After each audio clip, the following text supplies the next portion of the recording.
Assalamualaikum warahmatullahi wabarakatuh. Perkenalkan, nama saya Andrian Adiputra dengan NPM A1A024040. Di sini saya akan menanggapi mengenai berita Trump yang akan mengambil alih Gaza. Trump berencana mengambil alih Gaza dan merelokasi penduduknya ke negara lain dengan dalih mengembangkan wilayah itu menjadi kawasan wisata. Namun, rencana ini mendapat kecaman dari berbagai negara seperti Mesir, Yordania, Brazil, dan Cina yang menganggap itu adalah hal melanggar hak asasi manusia dan hukum internasional. Banyak pihak juga menganggapnya sebagai bentuk pembersihan etnis yang bisa memperburuk konflik di Timur Tengah. Wassalamualaikum warahmatullahi wabarakatuh. Assalamualaikum warahmatullahi wabarakatuh. Perkenalkan, nama saya Nadia Ramadhani dengan NPM A1A024009. Baik, dari berita tersebut saya berpendapat bahwa rencana Donald Trump untuk mengambil alih Gaza dan merekonstruksi penduduknya secara permanen merupakan gagasan yang kontroversial dan berpotensi melanggar hukum internasional. Pemindahan lebih dari 2 juta penduduk secara paksa bukan hanya tidak realistis, tetapi juga dapat melanggar hak asasi manusia. Negara-negara besar di Timur Tengah seperti Mesir dan Yordania tentu saja telah menolak gagasan ini mengingat dampak sosial, ekonomi, dan politik yang akan ditimbulkannya. Gaza tidak hanya sebagai wilayah geografis saja, tetapi juga merupakan tanah air bagi warga-warga Palestina di sana. Alih-alih mendorong solusi yang berpotensi memperburuk ketegangan, yang dibutuhkan hanyalah pendekatan secara adil dan berkelanjutan. Menurut pendapat saya, solusi damai yang melibatkan semua pihak, penghormatan terhadap hak-hak warga Palestina, serta rekonstruksi Gaza tanpa harus mengorbankan penduduknya adalah solusi yang lebih tepat. Jika rencana Donald Trump ini benar-benar diwujudkan, bukan hanya akan memperdalam krisis kemanusiaan, tetapi juga memicu konflik lagi yang lebih dalam di Timur Tengah. Baik, itu saja pendapat dari saya. Saya akhiri. Wassalamualaikum warahmatullahi wabarakatuh. Assalamualaikum warahmatullahi wabarakatuh. Saya Sunar Injil Nyawanti dengan NPM A1A024006. Tanggapan saya terhadap hal tersebut adalah penting untuk kita mempertimbangkan beberapa aspek berdasarkan pengetahuan dan pemahaman yang ada. Pertama, pemindahan paksa penduduk dari tanah mereka tanpa persetujuan jelas melanggar prinsip-prinsip hak asasi manusia dan hukum internasional.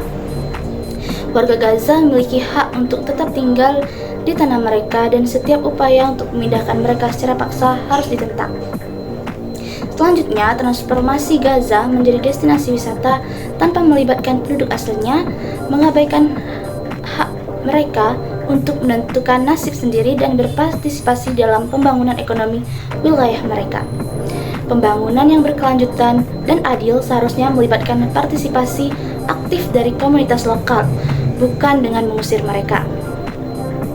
Dan yang terakhir, menurut saya, rencana semacam ini berpotensi meningkatkan ketegangan di kawasan Timur Tengah. Pemindahan paksa dan pengambil alihan wilayah dapat memicu konflik baru dan memburuk situasi keamanan yang sudah rapuh. Jadi teman-teman, sebagai kesimpulan, rencana untuk mengambil alih Gaza dan merelokasikan penduduk secara permanen tidak hanya melanggar hukum internasional dan hak asasi manusia, tetapi juga berpotensi menimbulkan dampak negatif yang luas bagi stabilitas regional dan kesejahteraan penduduk yang terlibat.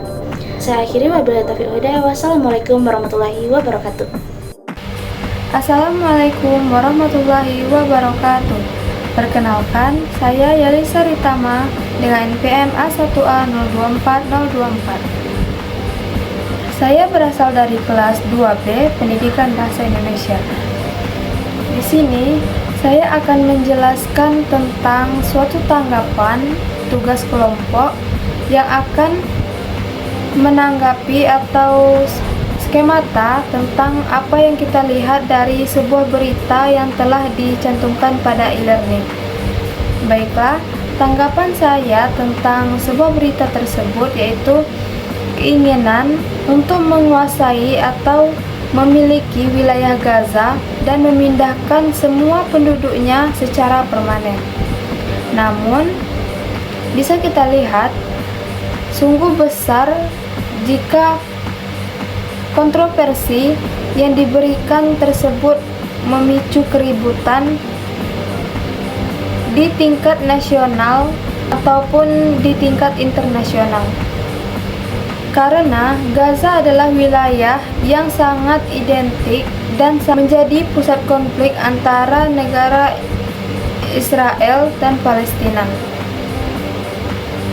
Setiap ide atau perkembangan yang diberikan untuk memindahkan penduduk dari wilayah satu ke wilayah lain selalu mendapatkan kericuhan atau tidak memiliki ketenangan dan dapat menyiksa rakyat setempat atau rakyat Palestina, karena pada rakyat Palestina sudah mendapatkan banyak penderitaan yang mereka rasakan selama menjadi pusat konflik antara Israel dan Palestina yang kita lihat pada sebelum-sebelumnya.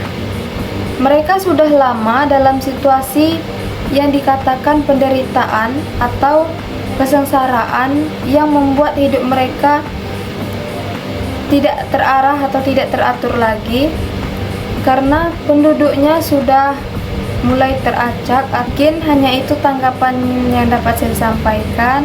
Apabila ada kesalahan, saya mohon maaf. Saya akhiri. Wassalamualaikum warahmatullahi wabarakatuh. Assalamualaikum warahmatullahi wabarakatuh. Perkenalkan, nama saya Indri Iza Nur Hidayah dengan NPM A1A024081. Saya berasal dari kelas 2B Pendidikan Bahasa dan Sastra Indonesia. Baiklah, di sini saya akan memberikan tanggapan terhadap berita yang telah Bapak berikan yang berjudul Trump akan ambil alih Gaza, cetuskan relokasi permanen warganya. Yang pertama adalah kritik terhadap rencana Trump. Maksud saya di sini adalah jika berita ini benar, rencana ini bisa menimbulkan kontroversi yang besar. Relokasi permanen warga Gaza dapat menimbulkan pertentangan dengan hukum internasional dan hak asasi manusia. Selain itu juga bisa menimbulkan ketegangan yang ada di Timur Tengah. Yang kedua, dampak terhadap Palestina dan Israel, yaitu rencana ini bisa menimbulkan ketidakstabilan lebih lanjut, dapat memicu perlawanan yang ada di dunia Arab dan memicu perlawanan dari rakyat Palestina maupun negara-negara lain yang ikut mendukung mereka. Yang ketiga, pandangan terhadap pendukung Trump. Ya, mungkin di sini pendukung Trump melihat hal ini sebagai langkah strategis untuk mengatasi konflik yang tak kunjung usai. Namun ini juga dapat menimbulkan resiko yang tinggi terhadap kemanusiaan yang luas. Yang keempat, skeptisisme dengan adanya berita.